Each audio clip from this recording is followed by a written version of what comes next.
E Ele decidiu que fosse assim. No dia da sua morte, em que os soldados lhe prenderam, que Pedro puxou a espada, cortou a orelha do Malco, ele mandou parar tudo e disse assim: vocês não sabem que eu poderia pedir para o meu pai agora 12 legiões de anjos e ele enviaria. Não é isso que eu quero, eu vou cumprir a minha missão como gente, como homem. E Jesus enfrentou tudo, irmãos. Jesus enfrentou essa regressão, esse rebaixamento de deixar de ser Deus e virar homem. Sabe por quê? Por tua causa, porque te ama, porque tem você perto dele. Ele deixou de ser Deus e se transformou em gente. O divino se humanizou para que o humano pudesse se divinizar. Você pode ser espiritualmente extraordinário, porque Jesus decidiu vir de lá para cá, para abençoar e alcançar a sua vida. Em memória de mim, lembre-se do preço que Jesus pagou. Só o fato de ter que deixar o trono e vir viver nessa terra. Imagina, irmão, você rico, podre mesmo, daqueles podres de rico, milionário, morando em mansão, gente para te servir, tudo nos teus pés, carro na porta, tudo direitinho, e no dia seguinte você está numa favela, sem nada, não tem comida na geladeira, não tem coisa nenhuma. Você sai de uma posição extraordinária para um negócio terrível. Pensa, foi mais ou menos assim que aconteceu com Jesus. Saiu do céu para vir para cá, misericórdia. Então, hoje, Santa Ceia é para você ir lá atrás e lembrar, e poder ser grato pelo que Jesus fez por você no passado, deixando o seu trono de glória, morrendo na cruz, para salvar e perdoar você, eu, dos nossos pecados. O primeiro lugar que essa Santa Ceia tem que nos levar é ao passado. Eu tinha 15 anos de idade quando eu me encontrei com Jesus, queridos. Eu cresci em lar cristão. Quando eu nasci, meu pai era presbítero das Assembleias de Deus aqui no Templo Central. Meu pastor foi o pequeno da Anunciação Gouveia. Quem me batizou foi Gedilson Rodrigues da Silva. Na mesa da casa do meu pai se reuniam os pastores que vinham para os congressos de mocidade: Takayama, Gesiel Gomes, Napoleão Falcão. Meu Deus.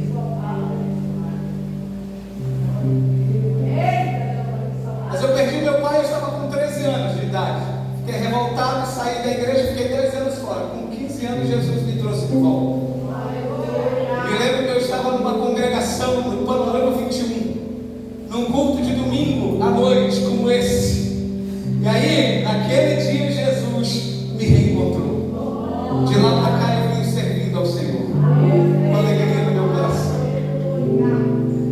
Daquela época para cá, muitas vezes, eu com alegria, nos cultos, cantava aquele hino. Foi numa segunda que Jesus tocou-me, foi numa segunda que Jesus tocou-me, foi numa segunda que Jesus tocou-me, eu sei que foi a mão do Senhor. Quando foi que Jesus te tocou? Você lembra? Santa Ceia para você lembrar o dia que Ele te tocou, que Ele te chamou, que Ele te salvou, que Ele te libertou, que Ele te curou, que Ele fez algo tremendo, transformando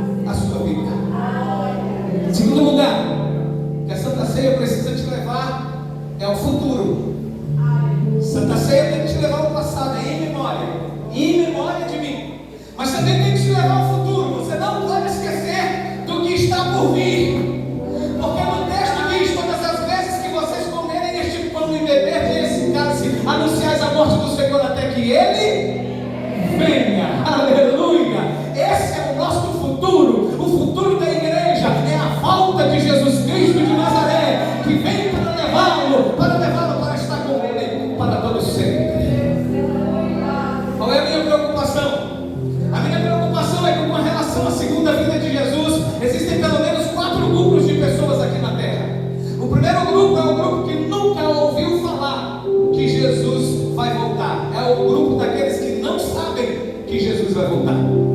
E tem uma turma aí que ainda não sabe que Jesus vai voltar.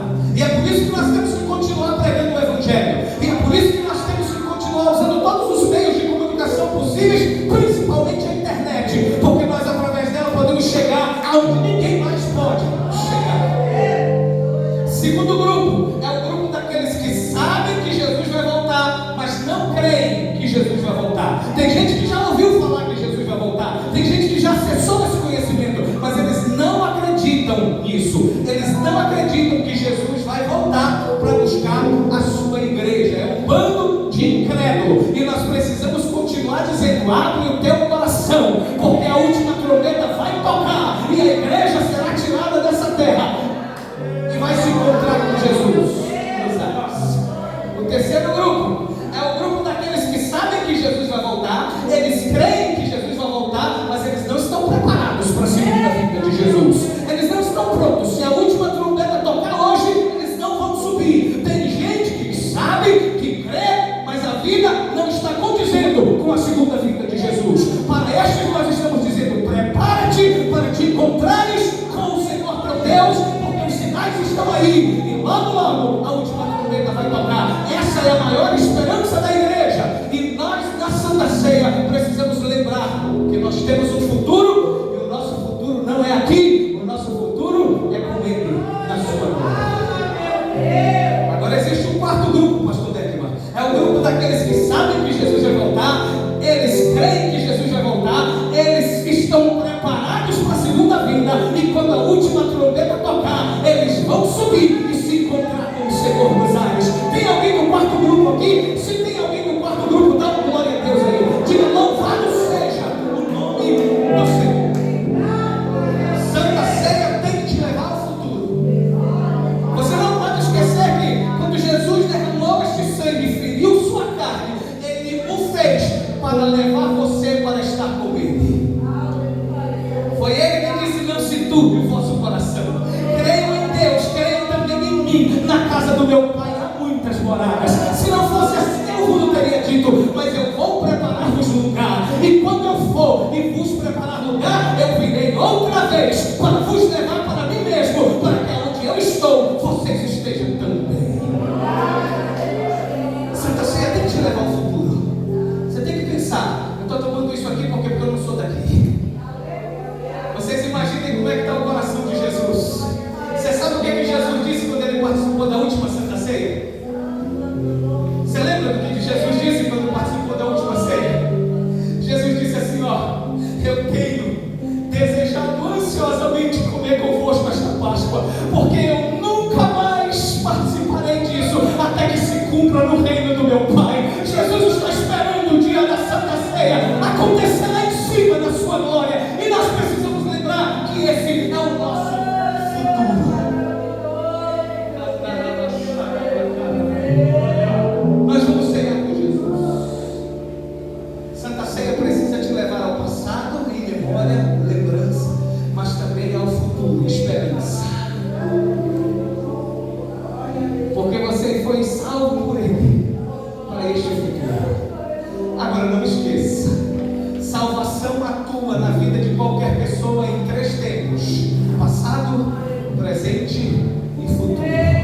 Ninguém aqui pode dizer que está completamente salvo. Ah, por que, pastor? Porque cada tempo da salvação tem uma exigência. A salvação do tempo passado exige fé. Eu, há 35 anos atrás, acreditei que o sacrifício de Jesus na cruz era suficiente para perdoar os meus pecados. Eu criei em Jesus como Senhor e Salvador. Mas tem 35 anos que eu venho sendo salvo. Por quê? Porque uma vez salvo, não está salvo para sempre. O tempo presente da salvação tem uma exigência. Qual é o tempo presente da salvação? Obediência. Eu fui salvo pela fé. Eu estou sendo salvo pela minha obediência. E a salvação do tempo futuro, pastor? 1 Pedro capítulo 1, verso 5: vocês são guardados em Deus pelo Espírito Santo para a salvação que há de se revelar no tempo do fim. Tem uma salvação que vai se revelar no tempo do fim. E qual é a exigência da salvação do tempo do fim? Perseverança. Aquele que perseverar até o fim receberá a coroa da vida. Fé no passado, obediência no presente e perseverança para chegar no final e não desistir.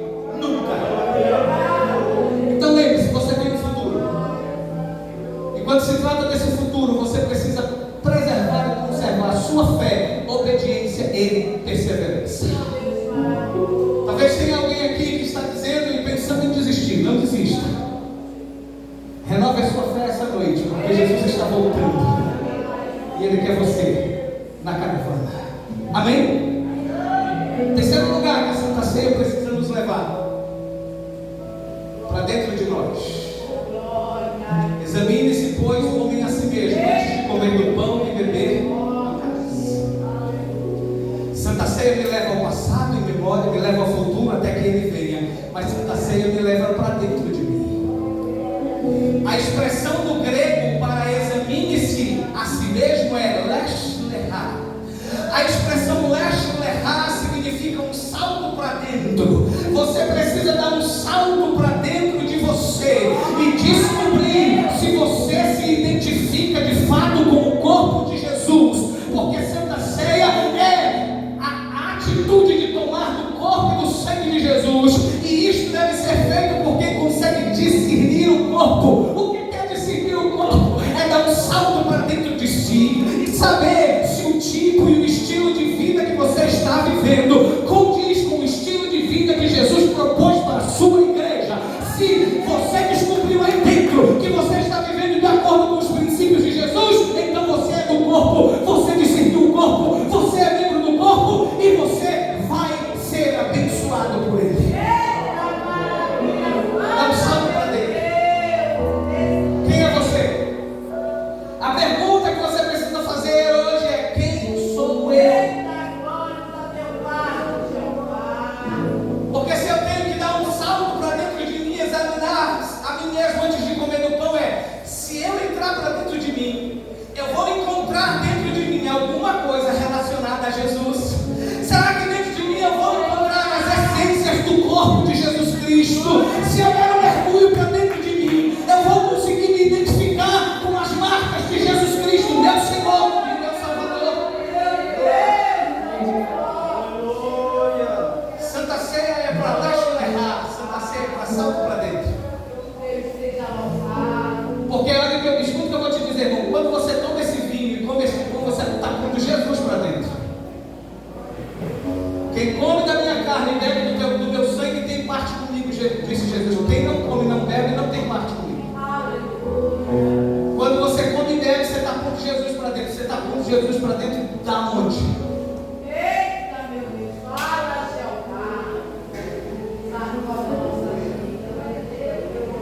Porque me identificar e me descobrir como servo e filho de Deus e servo de Jesus Cristo, no mínimo, eu preciso buscar me parecer com Ele. Aleluia. Por isso eu vou dar um conselho. Vou dar para você o mesmo conselho que Alexandre o Grande deu para um dos seus soldados.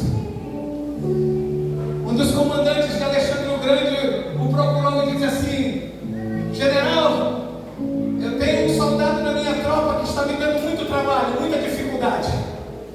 E eu preciso que o senhor converse com ele e ajuste esse menino, porque está dando muita dificuldade. Está fugindo das guerras, está se escondendo nas trincheiras, tem medo do inimigo. Alexandre o Grande olhou para o seu comandante e diga para esse moço vir aqui comigo amanhã de manhã. Logo cedo, o soldado chegou na tenda de Alexandre o Grande, bateu continência e disse assim: sim senhor general. Alexandre o Grande olhou para o garoto e perguntou assim: garoto, qual é o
o apóstolo Paulo: esperem uns pelos outros.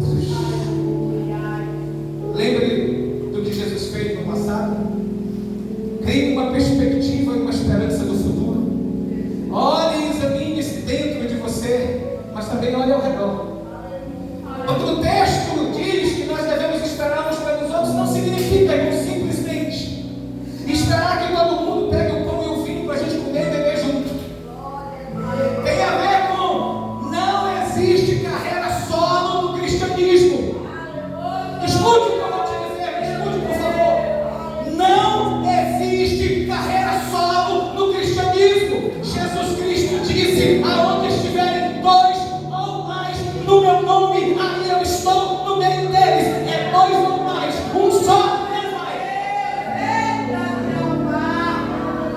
Não funciona sozinho. Todos os textos da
sirva de cadeira de roda para o teu irmão, sirva de maca para o teu irmão, mas não deixa ele prostrado, ajuda ele a seguir.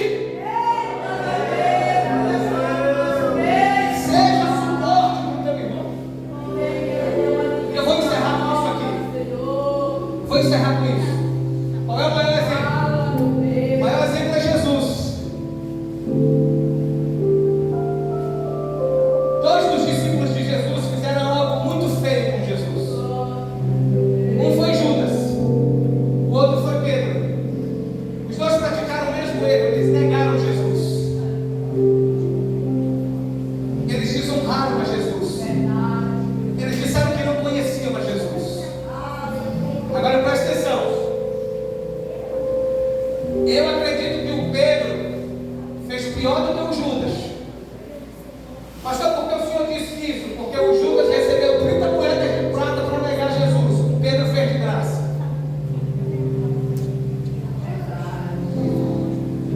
Pedro ainda recebeu um suborno. O Judas ainda recebeu um suborno. Pedro não recebeu nada.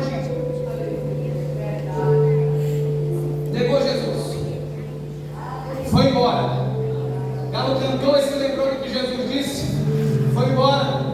Abandonou o ministério. Voltou para a pesca. E não queria mais saber de nada. Se considerou completamente desviado e fora do propósito. Aplicou nele mesmo uma disciplina e disse: eu não sou digno de ser apóstolo por Jesus. Jesus morre. Ressuscita ao terceiro dia. Quando ele vai se encontrar com seus discípulos, o que é que Jesus diz? Jesus diz assim: ó, diga para os meus discípulos e para Pedro que eu quero encontrá-lo na Galileia. Olha o texto da Bíblia. Jesus diz meus discípulos e fala com Pedro que eu quero ele lá também. Por que Jesus citou o nome de Pedro? Porque Pedro não se considerava mais discípulo. Pedro se sentia completamente indigno de estar no meio dos discípulos. Mas Jesus disse assim: meus discípulos, e diz para Pedro que ele tem que estar lá também.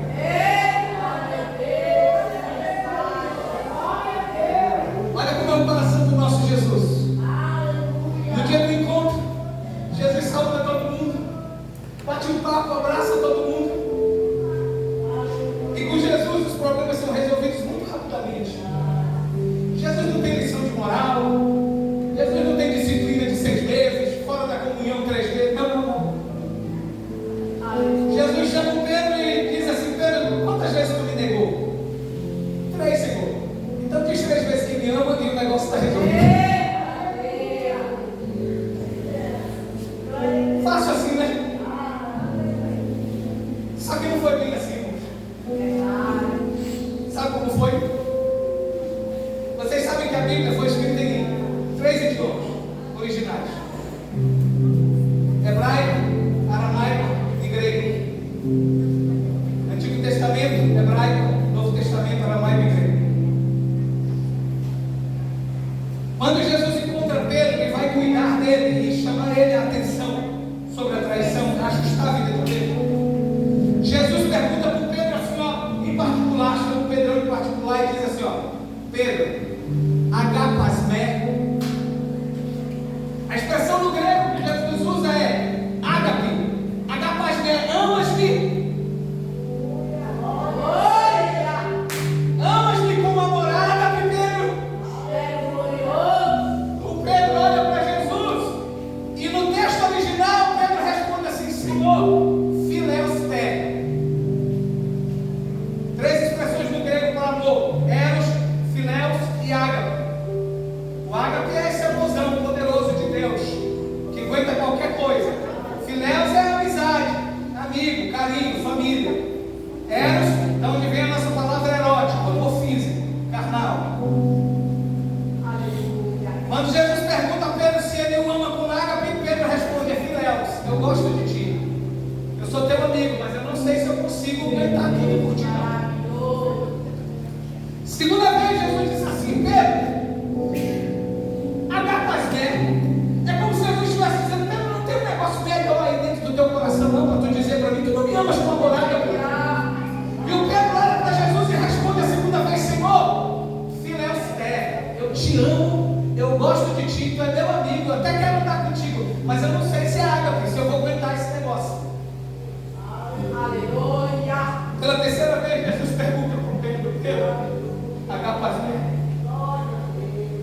E Pedro diz, ó, sabe quando a Bíblia diz assim, Pedro se entristeceu, não está escrito lá? Pedro se entristeceu, você sabe por que Pedro se entristeceu? Eu vou te revelar o segredo agora, se você não sabe ainda. Pedro se entristeceu porque ele compreendeu exatamente nesse momento o que Jesus estava fazendo com ele.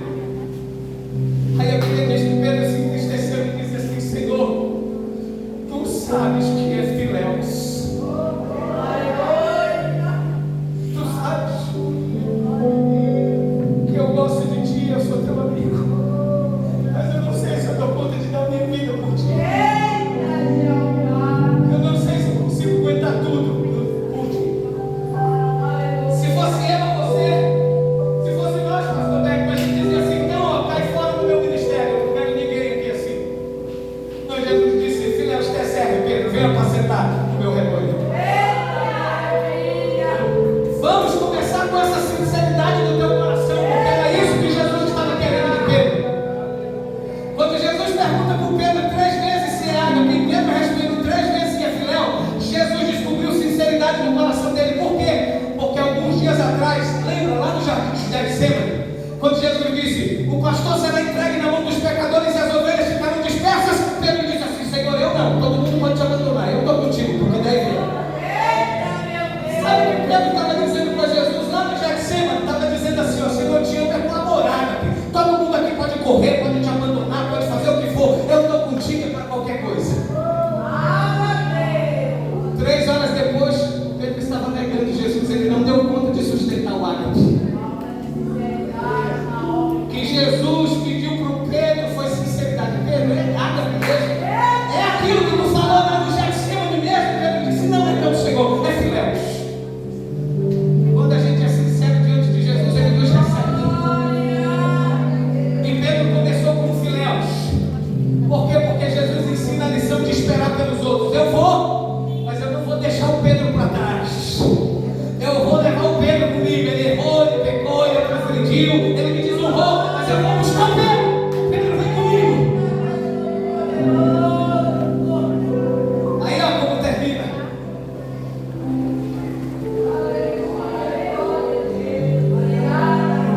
Vamos ficar de pé, irmãos.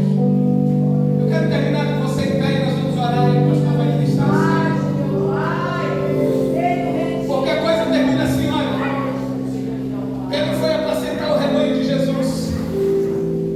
E ele se apegou tanto à obra de Deus e a Jesus, que Pedro termina o seu ministério preso e condenado à morte de cruz. Pedro, irmãos, morreu por amor a Jesus. Um amor que talvez eu e você nunca consigamos chegar. Principalmente alguns crentes dessa geração, um bando de frouxo. Não pode passar uma tribulaçãozinha que está abandonando a igreja. Que está parando de orar. O Pedro começou com Jesus com Filéus, mas terminou os seus dias com ágape. Porque ele foi apanhado e foi condenado à morte de cruz.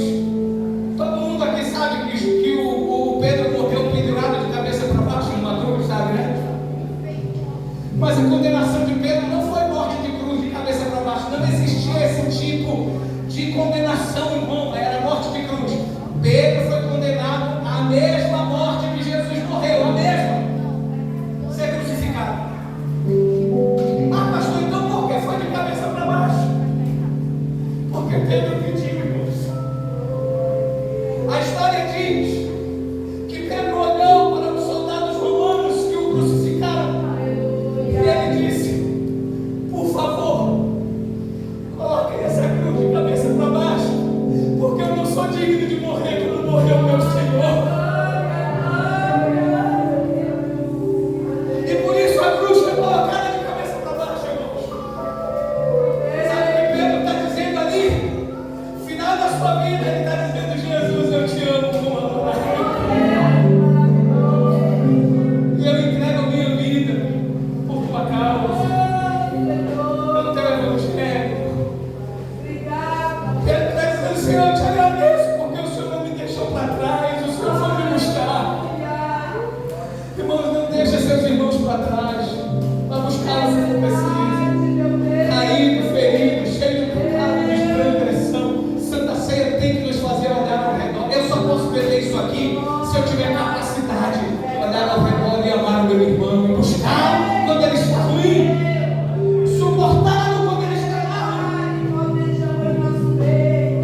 tempo de uma forma muito especial em nosso coração.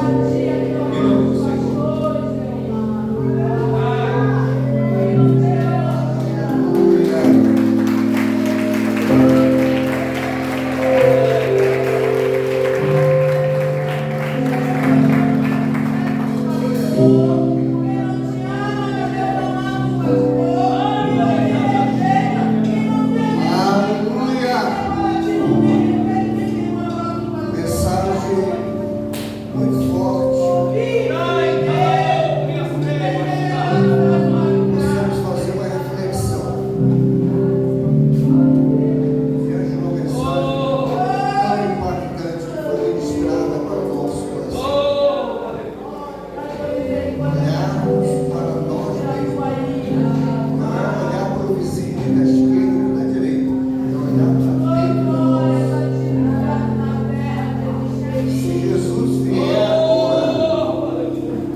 Aquele que comer o pão ou beber o cálice do Senhor indignamente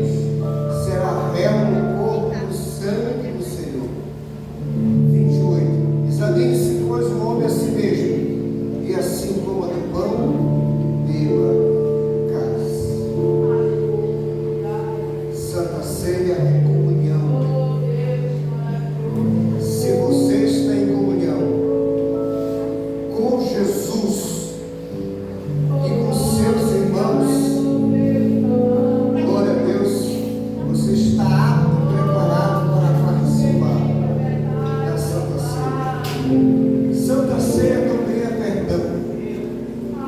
Crente fiel tem que perdoar.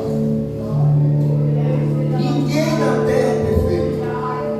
Nós erramos por pensamentos, nós erramos por palavras, nós erramos por obras.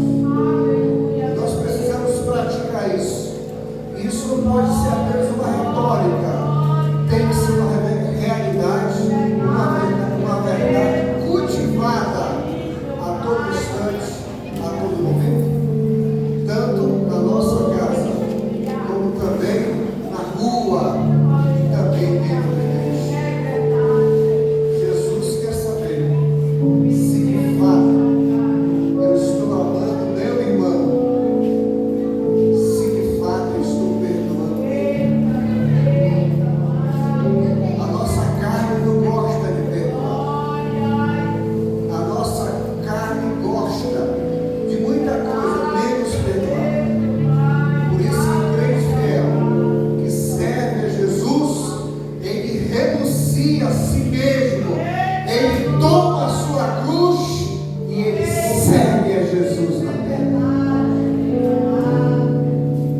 Santa Ceia, meu irmão, significa dizer que eu sou dele, sou de Jesus. Eu não sou do grupo do pastor, eu não sou do partido do pastor, até porque pastor não tem partido dentro da igreja, até porque pastor não tem grupo dentro da igreja. O grupo que o pastor tem na igreja é toda a igreja pastoreando, fazendo a obra do Senhor. Porque aquele que diz que tem partido, ou ele é de Paulo, pastor David, ou ele é de Barnabé, isso. Essa é a pergunta: de que partido você é? Se você é de algum partido da igreja, partido do crente, levante o braço, é Jesus. Eu sou dele, eu sou dele, eu sou dele, aleluia. E dele não abro mão nenhum. Dele eu sigo ele, até de olho fechado. Se é Jesus, eu sigo de olho fechado, porque eu sei que eu não vou errar, porque eu sei que eu terei vida eterna.